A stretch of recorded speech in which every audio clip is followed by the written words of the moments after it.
The fake Senate and self-imposed Secretary General Citizen Coalition for Change Senzo Chabangu watakiwa yesterday ku Independence.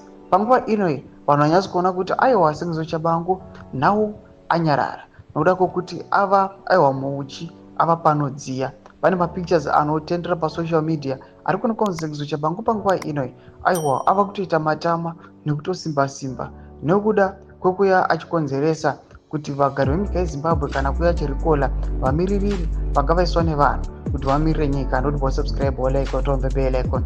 Tinda pana hindoita fidemena mudanyira achiti Chabangu atosimba wena kutoita matama apa dziri kutoglowa zvadzo. You can tell by the color of his skin glow kuti his soft life is sponsored. Ndio mashukaruya pana patagwa pana pana tafidemena achiti aiwa mapictures amuri kuona awo anyazodza kuti mukomana is sponsored kutoglowa kuratidza kuti aiwa Senzo Chabangu munhu wataiziva aiwa aizikana kuti Senzo Chabangu ngasina ambosimba kudai. Even his complexion was not like this. Autoonekera aiwa even nedumbu.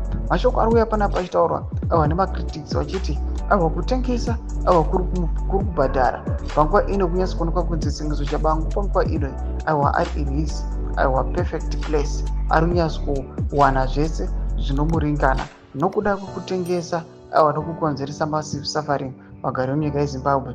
He recalled aiwa Citizen Coalition for Change legislators vakanga vapoindwa nevanhu muna 2023 kuti vamirire nyika aiwa vakwanise kuisa change, vamirire mavoices echange. Mashoko panguva ino avari kuona Senzo Chabangu kuti aiwa this guy zvake zviri kuendeka.